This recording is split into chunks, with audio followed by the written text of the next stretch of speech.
أعوذ بالله من الشيطان الرجيم فلما أن جاء البشير ألقاه على وجهه فارتد بصيرا قال ألم أقل لكم إني أعلم من الله ما لا تعلمون رب اشرح لي صدري ويسر لي أمري واحلل عقدة من لساني يفقهوا قولي فالحمد لله والصلاة والسلام على رسول الله وعلى آله وصحبه أجمعين أما بعد. Once again, everybody, assalamu alaikum wa rahmatullahi ta'ala wa barakatuh.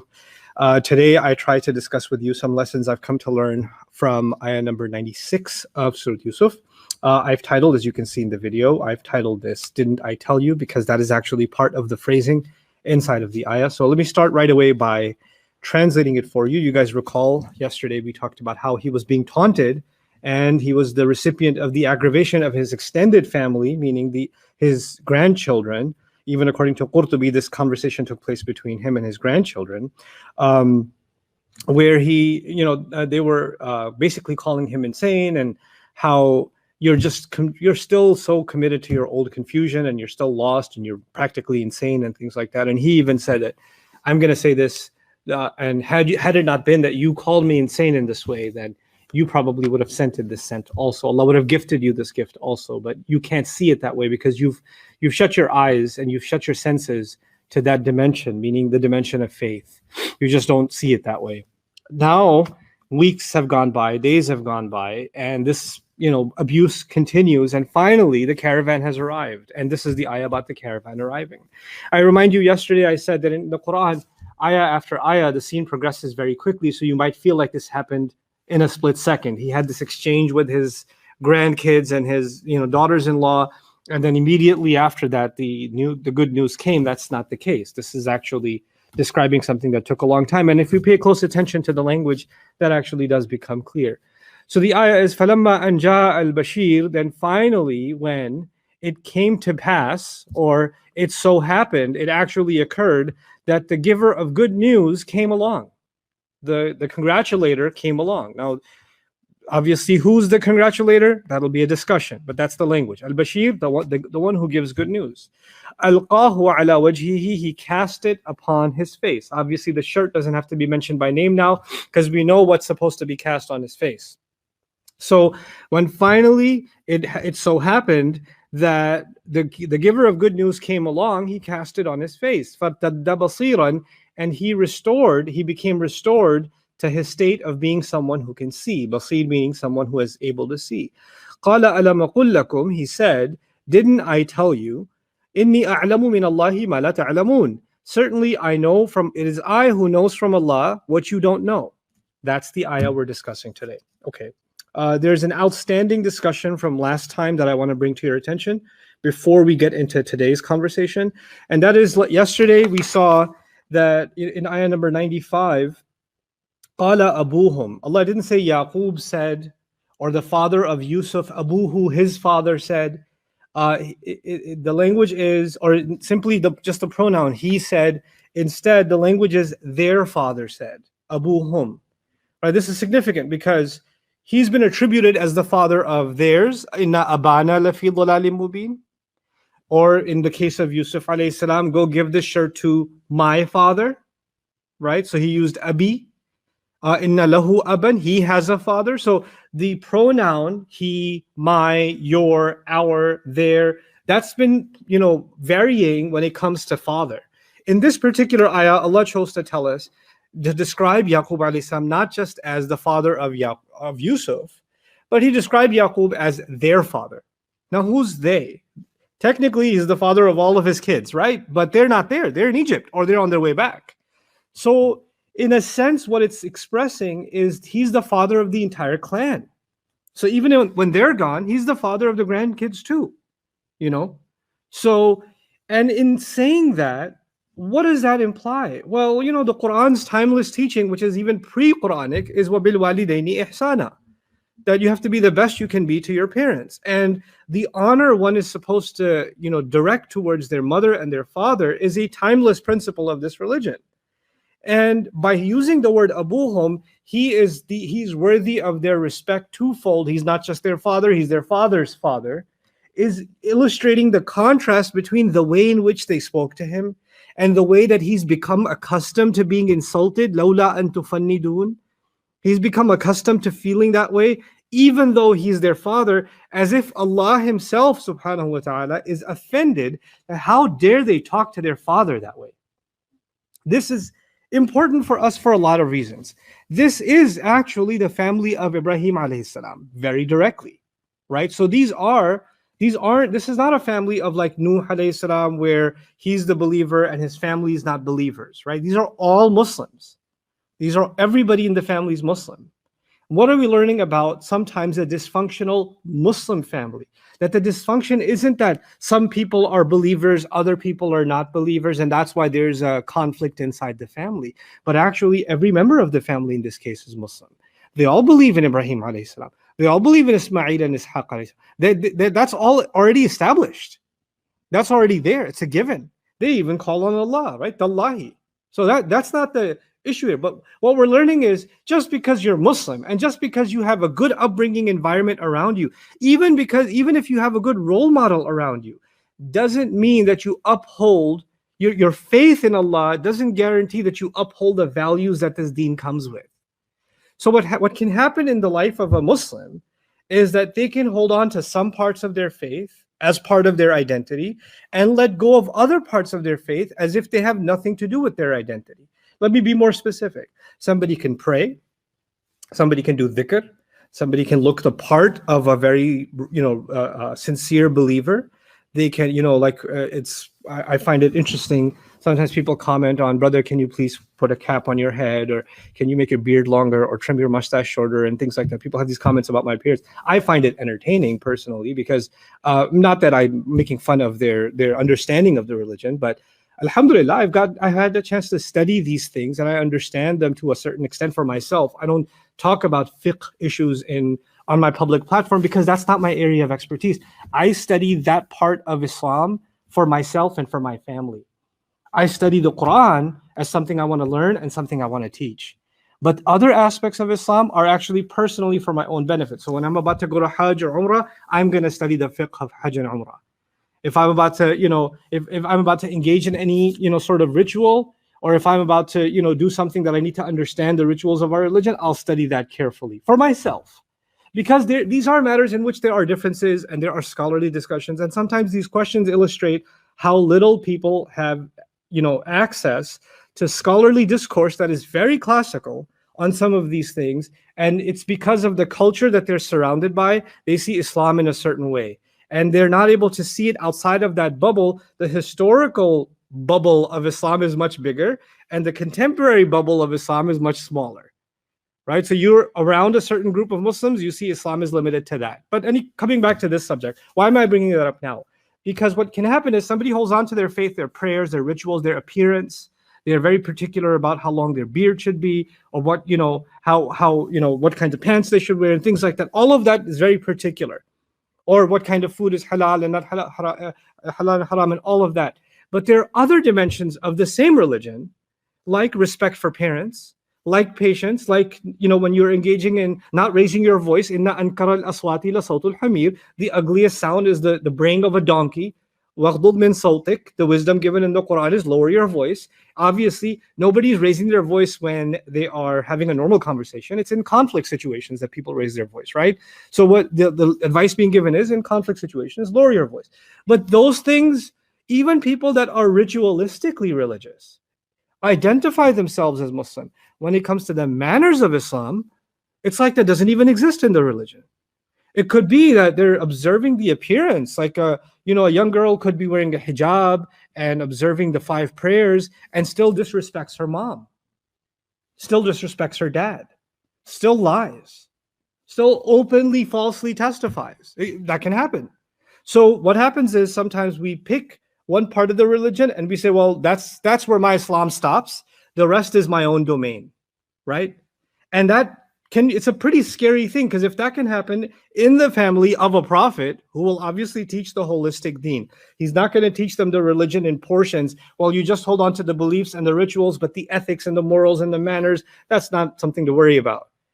He did his job teaching. Sometimes the example my teacher used to give, and it's actually taken from Ali Imran, because of the way in which Maryam was raised. أَنْبَتَهَا نَبَاتًا حَسَنًا.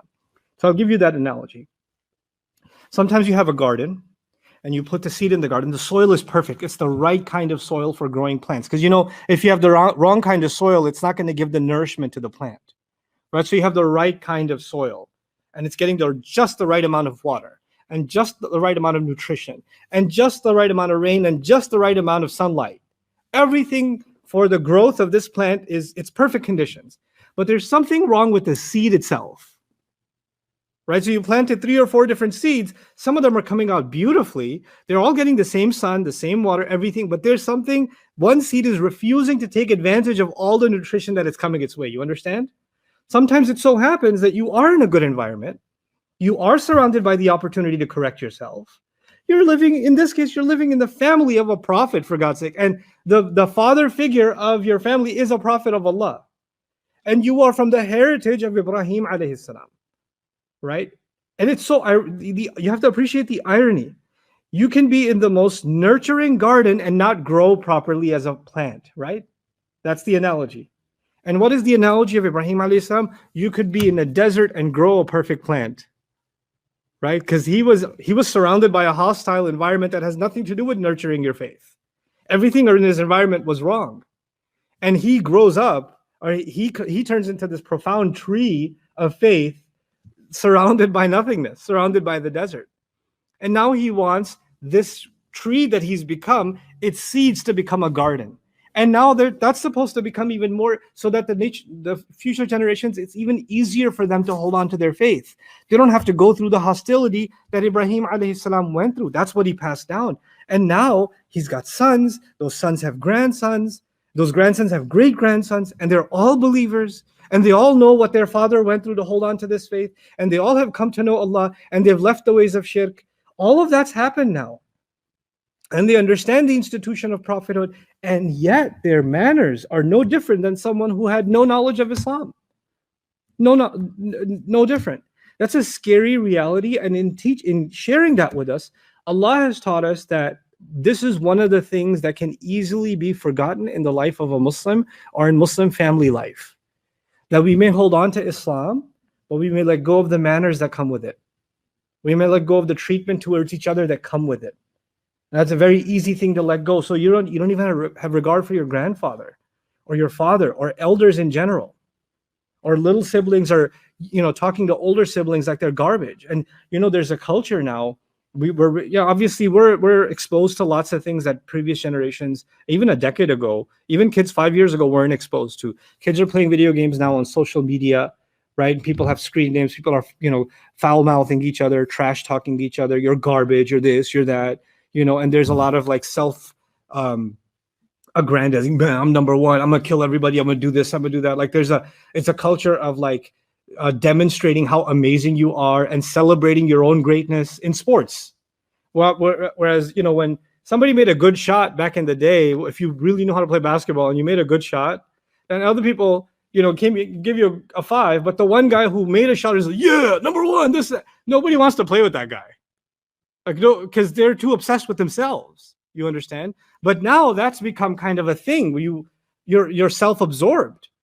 And if you allow that culture to permeate, guess what happens? Then you're too big to be corrected. You're too big for your mother to correct your manners. You're too big for your older brother to tell you clean up your plate. And this disrespect culture, which is already that's the norm online, disrespect culture, now becomes a part of a young man or a young woman's personality. And they bring that into the family. They start bringing that language, that demeanor, those facial expressions, the rolling of the eyes, Like if you're talking to your kid and one of your kids goes, yeah, boy, that you might as well use the worst filthy language, because that is disrespect at its highest. That is not acceptable. That's not going to fly. What I'm trying to get at is this can make its way into a believing family. They could still pray. They could still memorize the Quran, and tajweed would be perfect. But they're still turning into monsters. They're still turning into monsters. That's not okay. And that's something that has to be addressed. Anyhow, so that was an outstanding item, abuhum. Perhaps the phrase abuhum also, their father, is contrasting that it's their father who received first and foremost the wrong news with the scent of blood, the fake blood on the shirt, and it's now their father who, even if they don't present to him the truth, even before they present it, he knows the good is coming. It's almost like it's contrasting. Before the bad happened, he had a premonition that bad is happening. It's about to happen. I'm afraid a wolf might eat him. Some harm will come his way. I don't want to let him go, right? He hasn't let him go, but the fear has already dawned on him, and he's got a feeling that something bad is about to happen, to the point where he told his son not to share the dream. Remember early on in the story? It's the opposite now, and it's kind of an ilham also, but a positive one. Good news hasn't even come yet, but he has a feeling it's coming. Just like bad news hadn't even come yet, and he had a feeling that it was coming. So that's an interesting contrast with the word abuhum. Another comment that is recorded in Tefsiri. I took the Arabic excerpt. Let me read that to you first and then explain to you, because I thought it was a nice insight about the previous ayah.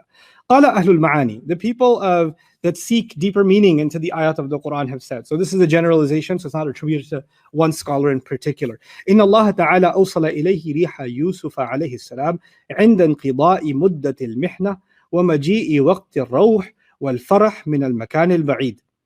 That Allah Azza wa Jal brought him this scent of Yusuf alayhi salam at the end of a period of great trial and difficulty from such a faraway place. ومنع من الوصول خبره من وصول خبره إليه مع قرب إحدى البلدتين من الأخرى في مدة 80 سنة. According to them, it's 80 سنة. I don't think it is, but anyway, he's saying, and yet, for decades, even though he says 80 years, for decades, Allah prevented any news of Yusuf reaching the father, even though the lands are not that far away from each other. Right? So now he's hearing about the son by way of wind, by way of ascent. Now he's getting sense of the son. And all these years, he has no news of the son, even though the lands are right next to each other. They're not that far off, right? And so he says, وَذَلِكَ يَدُلُّ عَلَى أَنَّ كُلَّ سَهْلٍ فَهُوَ زَمَانِ الْمِحْنَةِ صَعْبٌ فَهُوَ فِي زَمَانِ الْمِحْنَةِ صَعْبٌ وَكُلُّ صَعْبٍ فَهُوَ فِي زَمَانِ الْإِقْبَالِ سَهْلٌ. It can be that things that are generally supposed to be easy, when Allah is putting someone through trial, when they're going through a trial, easy solutions become impossible. And when Allah wants to bring relief, the most impossible solutions become possible. So sometimes when someone's going through trial, the solution may be really easy, but it's still impossible. Like for anybody else, it would be easy, but for you, just won't happen, right? And for other situations, it could be when Allah wants to bring use to you, the circumstances are impossible, no science can explain it, and yet Allah opens the door. And that's the nature of trials. Sometimes you say it's happening, it's working out for everybody else. How come it's not working out for me? Somebody's applying for a job, they've got a great resume, they've got the perfect, experience, they've got all these credentials behind them, their skill is high in demand, and yet they can't find a job. And then there's somebody else who has no credentials, no experience, their resume is a blank sheet of paper with just their name on it and their birthday, and they get a job in 2 days. And they both get a job, and the one with high qualifications is getting paid, then the one with no qualifications is getting paid more. And you say, how come it's easy for him? How come it's hard for me? Because sometimes for some people, Allah creates a pathway of ease. And sometimes, even though all the means are there, Allah wants them to go through a valley of difficulty before they reach the ease. Right? So that's actually Allah teaching us through this surah that it has nothing to do with how close or far you are from Allah. That Allah will give relief. That Allah will have you go through trial, because ease is a trial and difficulty is a trial. They're two different kinds of trials, but yet they are still trials nonetheless. It's remarkable that in the Quran, you find an attitude taught to Rasulullah sallallahu alaihi wasallam in two very different circumstances. When things were overwhelming and Quraysh were insulting him, even resorting to torture at that point, and things were becoming really overwhelming. What was he told? Sabbih bihamdi rabbika qabla tulu'i ash-shamsi wa qabla al-ghurub. You just declare how perfect Allah is. You busy yourself with reminding yourself and declaring the perfection of Allah before the sun comes up and before it goes down. The circumstances are imperfect, but Allah is Perfect. You remind yourself of that. Just focus on this. And then, so this was in times of difficulty. He was told basically to do tasbih. Yeah. And then victory comes. Makkah is conquered. All the enemies have been subdued. إذا جاء نصر الله والفتح ورأيت الناس يدخلون في دين الله أفواجا فسبح بحمد ربك واستغفره. When victory comes, when people are entering into the religion in droves, do tasbih. Wait, you said do tasbih when times are hard. Now you're saying do tasbih when times are easy. You know what that's teaching us? That's teaching us a believer will go through difficulty and a believer will go through ease. And in both times, they must remember Allah is perfect. None of the difficulty is not a time to blame Allah. And ease is not a time to take credit for yourself. Man, finally I overcame. No, you didn't overcome, bro or sis. Allah brought you out.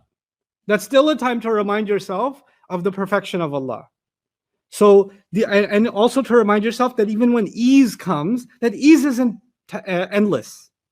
Just like difficulty is not endless, ease is not endless. This life is just up and down. Everything in it is waves. وَاخْتِلَافِ اللَّيْلِ وَالنَّهَارِ. You know, night and day keep succeeding each other. You know, storm and calm, storm and calm, storm and calm. Life and death, life and death, life and death. This life is constant change. Ease will not stay permanently. Difficulty will not stay permanently. Now coming back to the ayah. And by the way, just to establish, you know, I said he is talking to his, extended family. Even Al-Qurtubi rahimahullah, when they were insulting him, and I said he must be talking to his extended family. This is from Al-Qurtubi rahimahullah. أي قال لمن حضر من قرابته ممن لم يخرج إلى مصر وهم ولد ولده. That meaning when he was talking to those that are relatives of his who didn't go to Egypt, meaning the kids of his kids. Others said not all the sons went back to Egypt, but I do believe he sent all of them. That seems the more plausible explanation. Now for the ayah of the day. فَلَمَّا أَنْ جَاءَ الْبَشِيرُ. Then finally, when the giver of good news came. So the first thing here is for grammatical purposes, and it's something I want you to develop a thirst for, the relationship between Arabic grammar, syntax, and its connection to meaning. It's a really beautiful thing. Like grammar seems like such a hard thing to study, like it's almost as entertaining as a root canal, but it's not. It's actually really fun.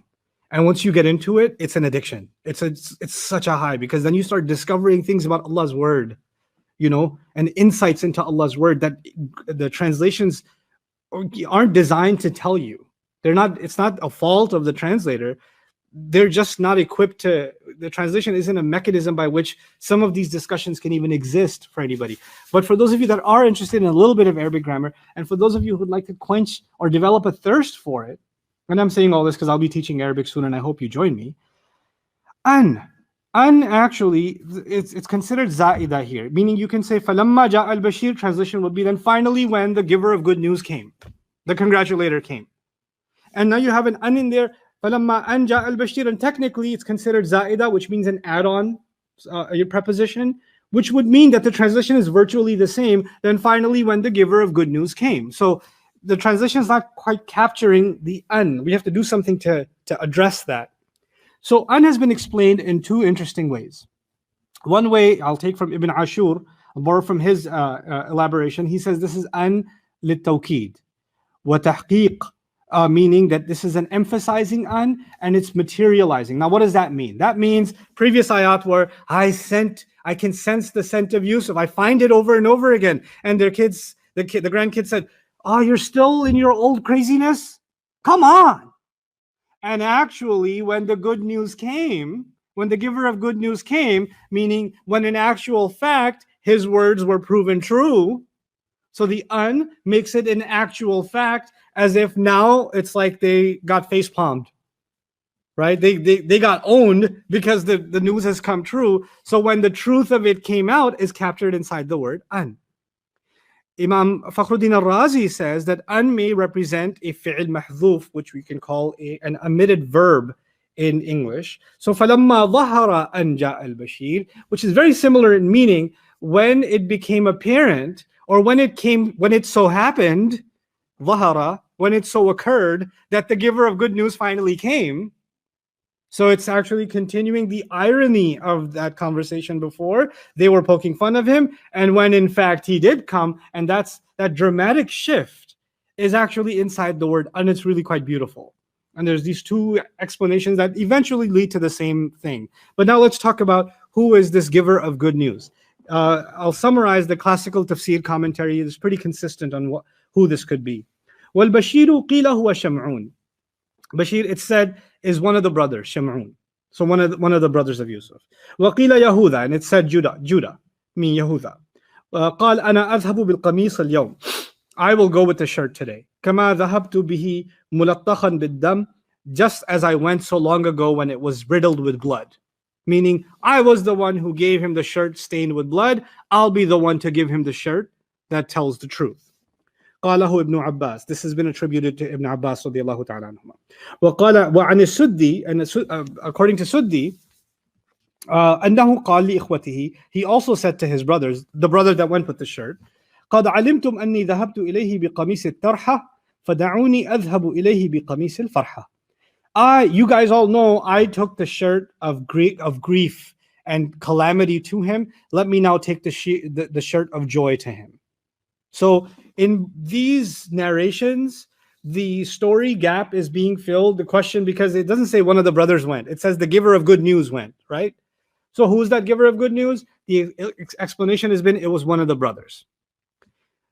I personally am not convinced of this view. Not everybody accepts this view. It's not coming from like irrefutable, authentic narration. So it's not like we have to take it as an ironclad evidence. There is room for discussion here. And I've had some interesting discussions with Sheikh Suhaib about what this could mean, because we have to also understand when the Quran was being recited, its original audience in Makkah, not everybody was running to Ibn Abbas and asking what it means, right? Radiallahu anhuma. They were hearing these words and they were processing them as they were hearing them. You understand? And so there's a dependence also on the text itself to be self-explanatory at some level, and or call for contemplation at some level.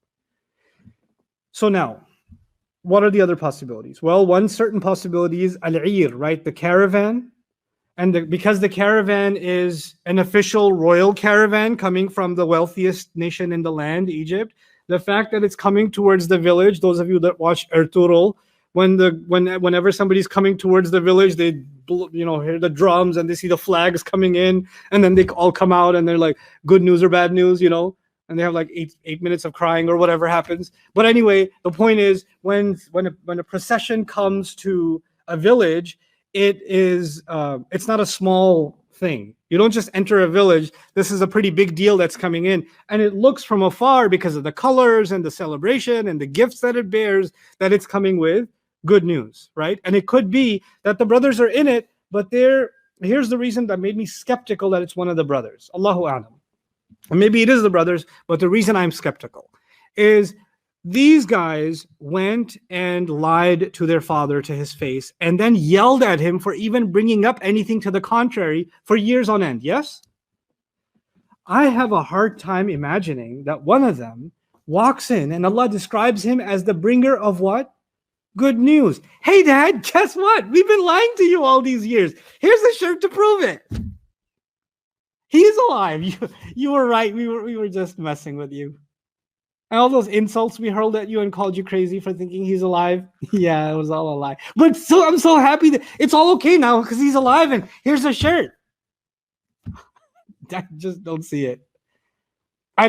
You could see if somebody, I put myself in that position. If I was the one who gave the false shirt and now I have to bring the right kind of shirt, I wouldn't be the giver of good news. I'd bear a huge deal of shame and come before Father crying, apologizing before I confess that that's the shirt.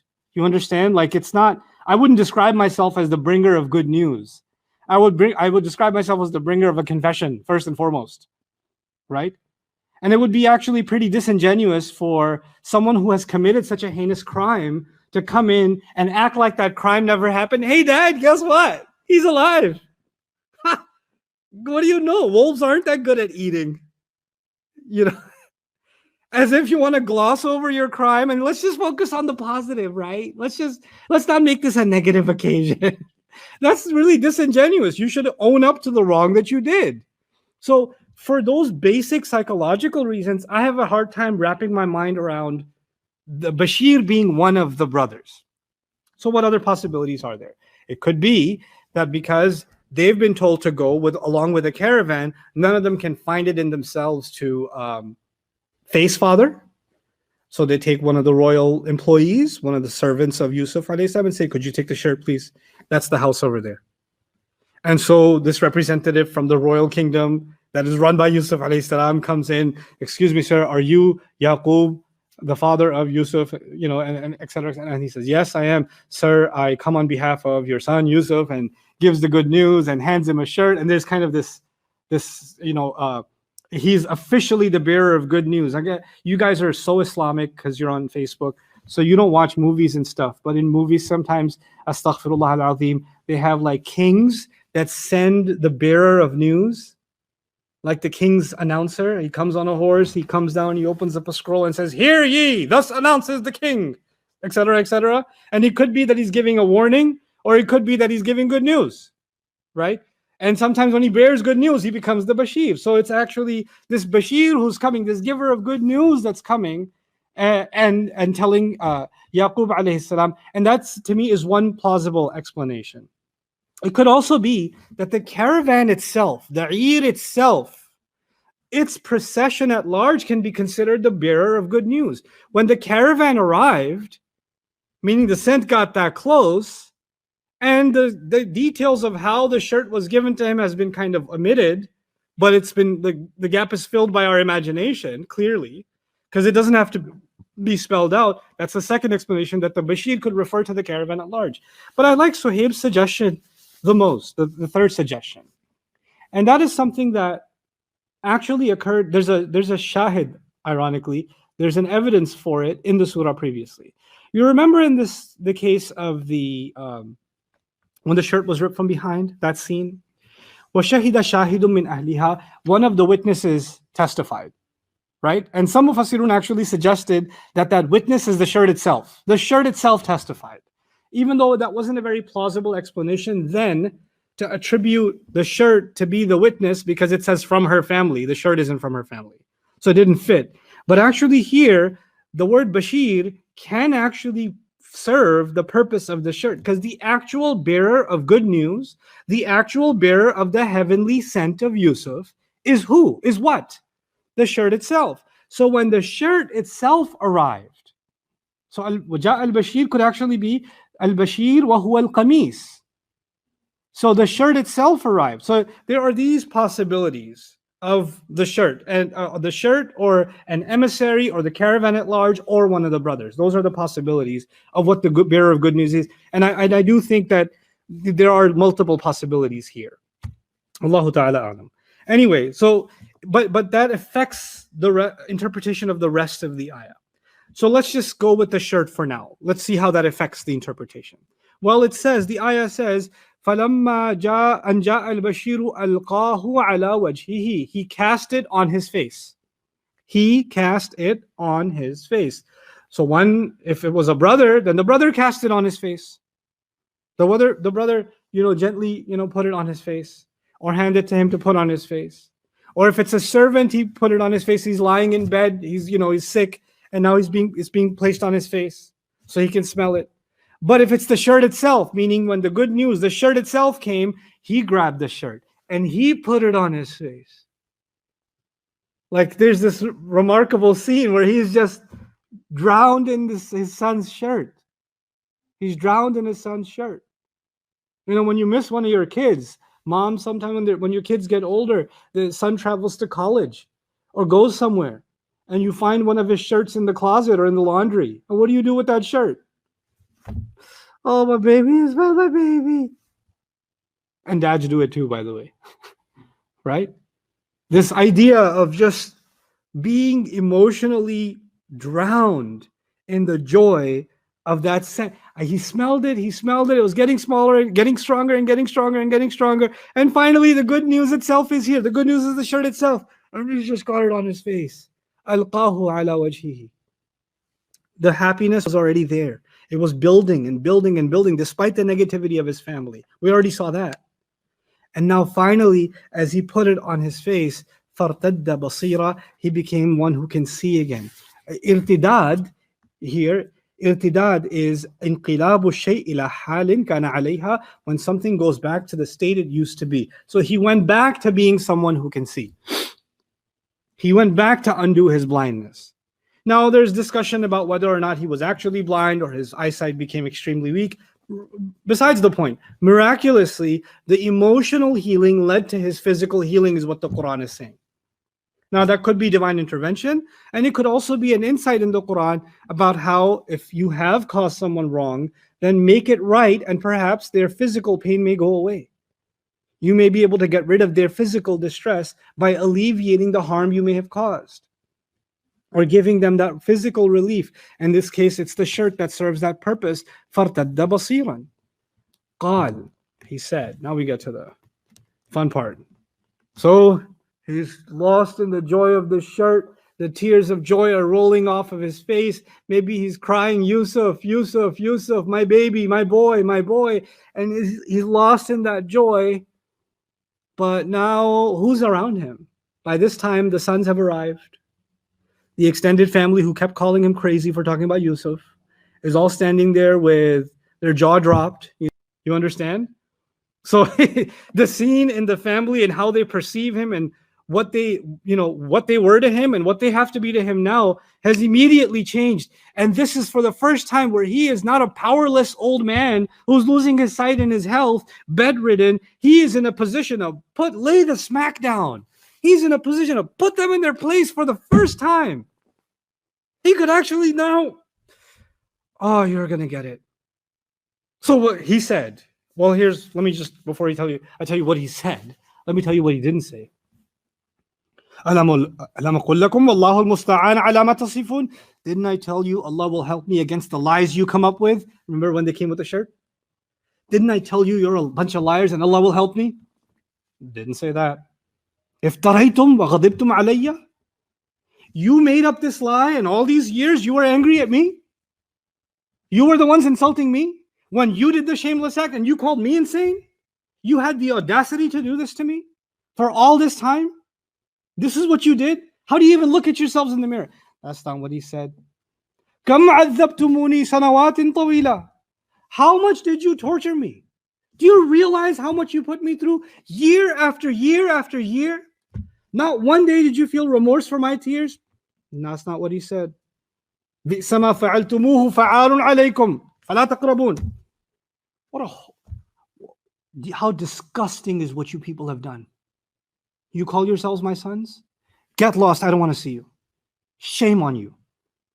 Shame isn't even the word. I don't even know what to say. That's not what he said.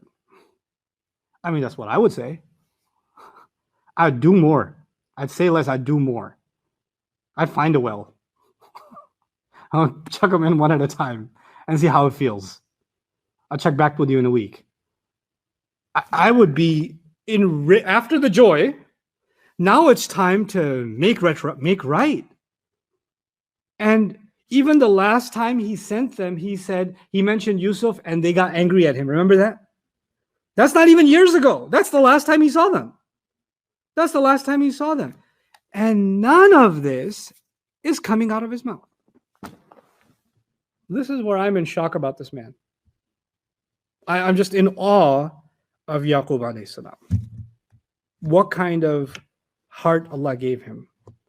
What kind of father he is. Really, at the end of the day, he's being depicted not just as a man of patience, he's being depicted over and over again. Allah didn't even say the name Yaqub. He kept saying father, father, father, father, father, isn't he? He's emphasizing something. The character of a parent, of a father figure, of a father. I'm reminded of Ibrahim alayhi salam, whose number one concern was وَمِن ذُرِّيَّتِي, what about my kids? His concern was for the well-being of people in front of Allah. It's human to be overtaken by grief and by trauma that hasn't been resolved. It's human to lose your eyesight crying over a child and you don't know what happened to him. It's human to be lost in tragedy when the people around you are emotionally abusive. That's human. Even a prophet is human at the end of the day. He felt all of those things. فَهُوَ كَظِيمٌ. You know, the sadness, the swallowing he had to do, all of that's been described. But when Allah brings him relief, which is what happened here, right? Allah brought him relief. The moment Allah brought him relief, instead of focusing on what has happened, the way, if you try to go inside the mind of this remarkable human being, how is he processing this? When the solution comes from Allah, when the healing comes from Allah, he is grateful to Allah, number one, that Allah has given him relief for all of that suffering. And he understands that that's a trial that was met. Yes, it was done at the hands of people, but there was wisdom from Allah, and Allah has given him relief now. His number one priority is not to vent, is not to let out some steam that he's been holding in, is not to release pent-up anger. His number one priority now that his trauma has been healed by Allah himself is to restore the faith of his sons, because as angry as they are right now, they are ashamed of what they did. And this is when the iron is hot. I could use this opportunity to shame them and humiliate them and kick them out of the house and be angry at them and punish them or give them the cold shoulder. I can do all of those things, but right now I have an opportunity to do something that might change the rest of their lives for the better, and they can stand in front of Allah with faces lit instead of faces dark. So I, as a father, have to decide, is my frustration with them stronger, or is my desire to see them saved before Allah stronger? And with that remarkable faith in his heart and his mind, he says, didn't I tell you, I know from Allah what you don't know? Didn't I tell you not to lose hope in the mercy of Allah? Remember that? Then I know from Allah something you don't know. Didn't I tell you I'll keep Yusuf's hope in Yusuf alive? Didn't I tell you that Allah allowed me to hear the dream from Yusuf's mouth himself? And I knew that's revelation from Allah, that it will come to pass. I know from Allah something you don't know. Didn't you realize I have a connection to Allah and an optimism with Allah and a hope in Allah that never let me give up hope in Yusuf? And Allah is the one who sent me the scent. I already knew from Allah what you didn't need before the shirt even happened. I already knew. I know from Allah what you don't know. Didn't I tell you to just hold on to your faith in Allah the way I do? And if you're feeling ashamed right now, maybe you need to come back to Allah and get to know Him the way I do. This is the time for you all to come back to Allah. Not to come and apologize to me, but to come back to Allah. Didn't he say, didn't I tell you Yusuf is alive? Didn't I tell you I was right? Didn't I tell you you were liars? None of that. Didn't I tell you I know something from Allah? I've come to experience something from Allah that you don't know. Now, this is an important moment because I keep emphasizing that they're all Muslims. So they know Allah. They know Allah. They know about Allah. And what he knew from Allah, he told them that Yusuf is alive, that I have hope, that maybe Allah will bring them back together. He kept saying that. So they know what he knows. But how's he saying, I know what you don't know? Because there's different kinds of knowing. There's knowing cognitively up here. And there's knowing in your heart, for feeling the knowledge in your heart for something to be true. There's levels of conviction. There's knowing something to be true in your gut. It flows through your veins. It's a conviction that is like your lifeblood. And then there's passive knowledge that sits like a shelf in a corner in your brain somewhere. Yeah, we're Muslim. Yeah, we know. Yeah, judgment day. I've come to experience the real knowledge of Allah. I really know who Allah is, the way you don't. You've never really known. You've said the name Allah. You've prayed. You've uttered the azkar. You know about your fathers and their prophethood, but you haven't really, your heart hasn't known Allah the way I do. And now it's time that it does. أَلَمْ أَقُلْ لَكُمْ إِنِّي أَعْلَمُ مِنَ اللَّهِ مَا لَا تَعْلَمُونَ.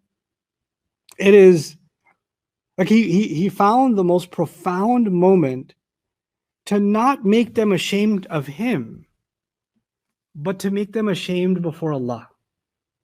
And that's the biggest gift a believer can give another believer.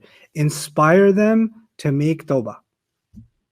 When you can hear somebody's words and you're not embarrassed to them, but their words are making you embarrassed to stand in front of Allah and apologize to Allah and make right with Allah. That is the best gift family can give to family, or friends can give, or Muslims can give each other. To remind each other of tawbah. To remind each other to have hope in Allah.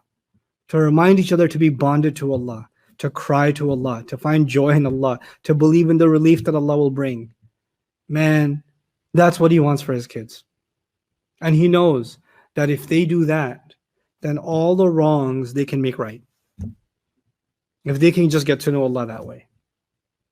This is the grandness of this man, this father, that goes beyond a grudge or the pain his children caused him or the grief that he suffered for so many years. He can put all that aside because there's something bigger in front of him. The legacy of his father, Ibrahim alayhi salam, who was concerned above all else for what will happen to his kids in the end. That was his ultimate concern. So he said, Inni a'lamu min Allahi ma la ta'lamun. Before I close today, I want to share with you an interesting contrast that you may have observed on your own, but it's good to spell it out. The two primary characters in this story that we are to follow and learn from as role models are Yusuf alayhi salam and Yaqub alayhi salam. These are the two people that inform, they're pillars of this story, right? And they're the role models of this story. You find something odd, almost odd, about the way Yaqub alayhi salam is talked about. After so much grief and Allah gives him relief, you don't find words of thanks. You don't find him thanking Allah here. Those words don't come. You find, whether said explicitly or you can imply it from the words he's using, you find a remarkable demonstration of patience. That's what you do find. But gratitude, you don't find the words here. You don't find the implication for gratitude, but you find the implication for an incredible amount of what? Patience.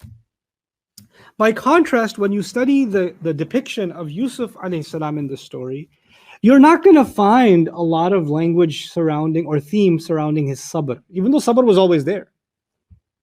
You do find his gratitude though. He's grateful in jail. He's grateful when he comes out of jail. He's grateful in any situation. Grateful, grateful, grateful. The theme that sticks like glue to Yaqub alayhi salam through the entire story, to Jacob, is patience. The theme that sticks to Yusuf through the entire story is what? Gratitude. Now here's the reality. Yaqub alayhi salam is both grateful and patient. He's both. And Yusuf alayhi salam is both grateful and patient. That's the fact. These are facts. But what did Allah decide to do? He decided to depict patience surrounding one character. And lessons of patience surrounding the character of who? Yaqub alayhi salam. Even though we know that his gratitude is always there. You know, in the Quran, sabbarun shakur, that the quality of a slave is someone who has tremendous patience, is also extremely grateful. Inna fi dhalika la'ayatan likulli sabbarin shakur. Right? Nuh alayhi salam, we know his incredible legacy, Nuh alayhi salam. When you look back at it, you will say that would be the role model in the Quran for what quality? Patience. 950 years, right? Well, how does Allah describe him? Innahu kana abdan shakura. He was a grateful slave. Instead of saying innahu kana abdan sabura or sabbara, he says innahu kana abdan shakura. To let us know patience, his patience is obvious. But let me tell you the secret behind his patience, which is what? His gratitude. His gratitude gave him the strength to be patient. Okay. What I'm trying to get at is patience and gratitude are actually two sides of the same coin. So let's talk about those two things for a moment. Let me just, instead of being philosophical or theological with you about these two enormities in the Quran, let's just make it super simple. You open up the fridge, you wanted to drink orange juice, and the orange juice isn't there. Come on, where's the orange juice? You just experienced a loss of what? Patience. But the moment you opened and you wanted to get orange juice and you didn't see the orange juice, but you only saw apple juice, or you saw cold water, or you said, Alhamdulillah, I have something to drink. There are so many who have nothing to drink. And when they do, they have to drink out of a puddle. And there are people in the world who don't know what a fridge is. Well, for them, that's the life of kings. And I have a choice of drinks. And the fruit whose extract I'm drinking from this apple juice, that fruit traveled countries and then went to a factory, and somebody worked on squeezing it, and some other factory worked on bottling it, and a trucker made his living trying to deliver it, and then I got to pick it up from this grocery store. Allah made that apple for me from that tree, so it can go down my throat. I am grateful. And when you're grateful, then that impatience disappears. In other words, gratitude makes what easy? Patience. Gratitude makes patience easy. They're lazim and malzum. They're two sides of the same coin. That's one easy way of looking at it, right? Now, one of the most interesting features of the Quran that we learn in this surah is as if these two people, Yaqub and Yusuf, are like one person. Like two dimensions of one personality.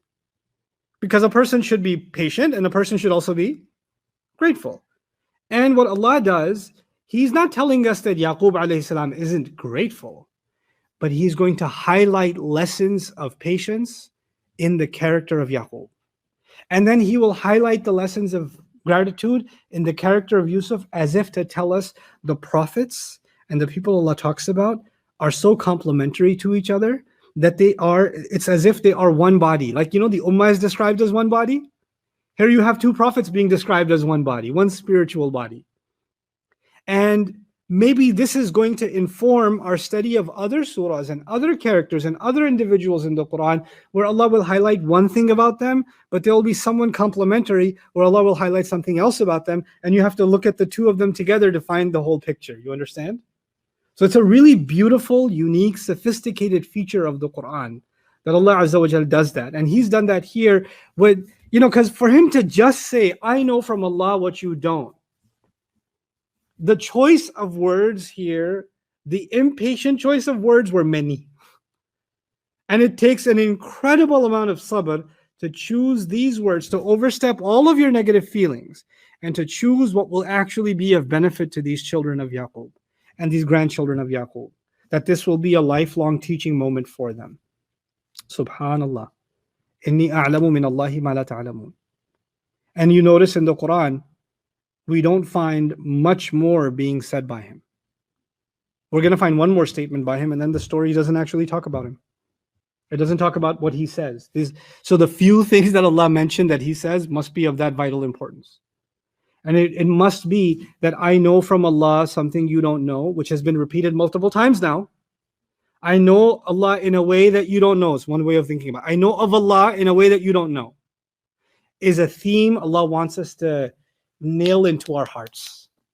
Like if you walk away from this story and you say, I learned something about Yaqub alayhi salam, well, the thing I learned about him, the anthem, the Yaqub alayhi salam anthem is, I know from Allah what you don't know.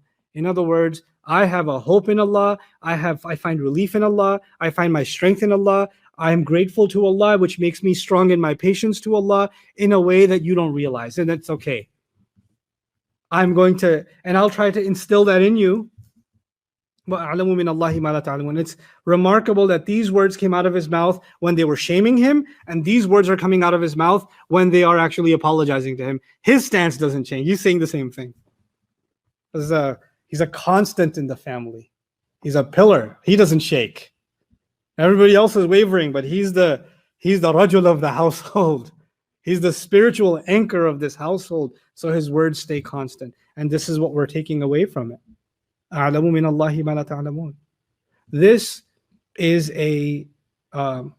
and this is the last thing at 5 minutes, inshallah, and I'm done.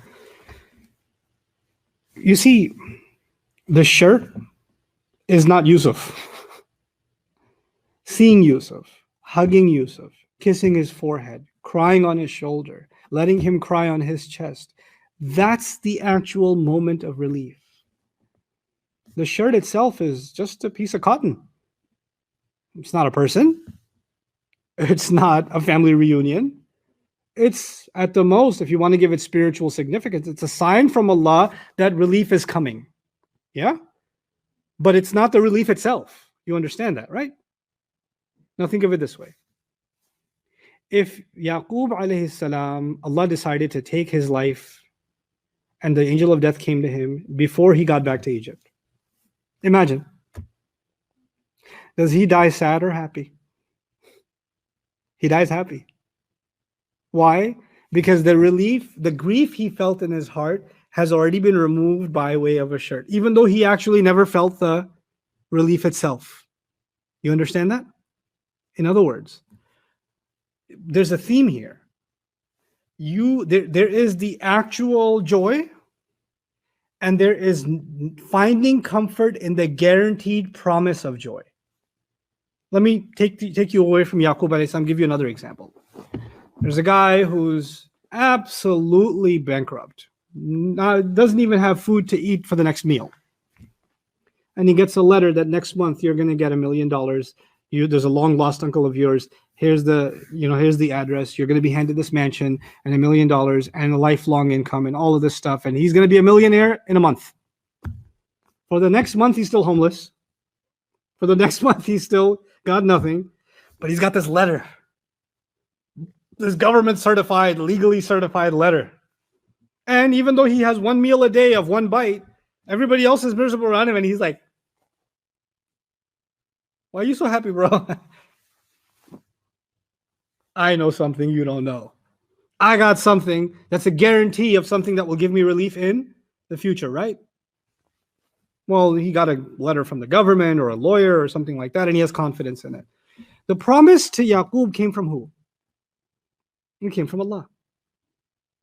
And even before the promise is filled, his heart is filled with joy. Yes or no? Believers have been promised forgiveness, Jannah, that their deeds will be counted, that if they make sincere tawbah, that Allah will recognize that no effort they ever make will go wasted. In this life, surrounded by misery, surrounded by deprivation, surrounded by loss, there's this promise of Allah. The faith we have in Allah and the promise of Allah's words, this Quran is like the shirt whose scent is constantly giving us relief. We're not in Jannah. We haven't gotten the forgiveness, but the promise of how to earn it and the honor of being able to do a good deed. And imagine the caravan traveling to Yusuf again. Every step that the camel takes, every step that the horse takes, every tree that Yaqub passes by, I'm getting closer to my son. I'm getting closer. I'm getting closer. How much longer? How much longer? Every step he takes closer to the fulfillment of Allah's promise brings him more joy. Yes or no? In a spiritual sense, perhaps we're learning that every step we take to serve our master, every step we take to pray, every day we get the honor of praying Fajr, of Dhuhr, of Asr, of Maghrib, of Isha. Every time we take one step, we're getting closer to Allah's promise towards us. Every time we chose the higher road and we didn't backbite, every time we chose to tell the truth, every time we chose to earn the honest living and not lie, every time we walked away from evil, every time we walked away from making bad assumptions, every time we walked away from the temptation of saying something wrong and we didn't say it, every one of those is a step towards Allah's promise. And every step towards Allah's promises is supposed to bring us what? Joy. And everybody else around us are like, they'll feel like you're missing out. Why are you happy? Because inni a'lamu min Allahi ma la ta'lamun. I've come to know something about Allah that you haven't experienced yet. I am overjoyed that I get the opportunity to serve my Rabb, to do something that makes me closer to the fulfillment of His promise of forgiveness. Makes me more, I pray Allah accepts it so that I can see Him and I can find the relief in Him that He's guaranteed me, that He's offering me. I pray Allah doesn't make it, let it get washed away. And even if in this world the relief I was looking for never comes, I know that Allah Azza wa Jal has given me this relief. So I will leave this world happy because Allah's promise is always true. So there's a worldly relief and a hope in worldly relief. And there's also a spiritual dimension to this phrase that informs our lives. It gives value to nothing being a waste. Nothing being a waste. Some of you dropped out of school. You couldn't finish. Some of you lost your business. It didn't work out. And some of you, your marriage failed. Some of you, your children ran away from you. Some of you, your siblings won't ever talk to you again. All of us have different kinds of catastrophes in our lives. And doesn't matter what that catastrophe was. It doesn't matter what that hardship was. Whatever that hardship was, if through that hardship we were still able to obey Allah and take a step towards Allah, then you know what? When we stand in front of Allah, we're going to be like, those were the best opportunities in my life. What everybody else will see as failure and disaster will be a secret source of joy for us because we're getting closer to Allah. He's bringing us closer to Him. Sometimes tears caused by human beings lead to tears in front of Allah, and those are the most valuable things you'll take in front of Allah on Judgment Day. Nothing I bring in front of Allah will be more valuable than the emotions I felt from my heart when I worshipped Him. And sometimes He just wants me to do that. Sometimes He puts me through it so that I recognize who my Rabb really is, who's really in control. I can't control people. I can't control who loves me and who hates me. I can't control what people are going to do to me. I can't control any of that. That's always been in my Rabb's hands. What I can control is how connected my heart is to Allah. That I can control. And when I can steer myself towards Allah, man, the doors He will open, the relief He will bring, the scent He will bring my way, the joy He will bring. May Allah Azza wa Jal really give us a life of joy rooted in the promise of Allah made to us in His book. May Allah Azza wa Jal make us of those who really find their heart's content in His words and are able to stand before Allah on Judgment Day with these words of Allah being a testimony in our favor and not a testimony against us. Barakallahu li wa lakum fil Qur'an al-Hakim wa nafa'ani wa iyyakum bil ayati wa dhikr al-Hakim.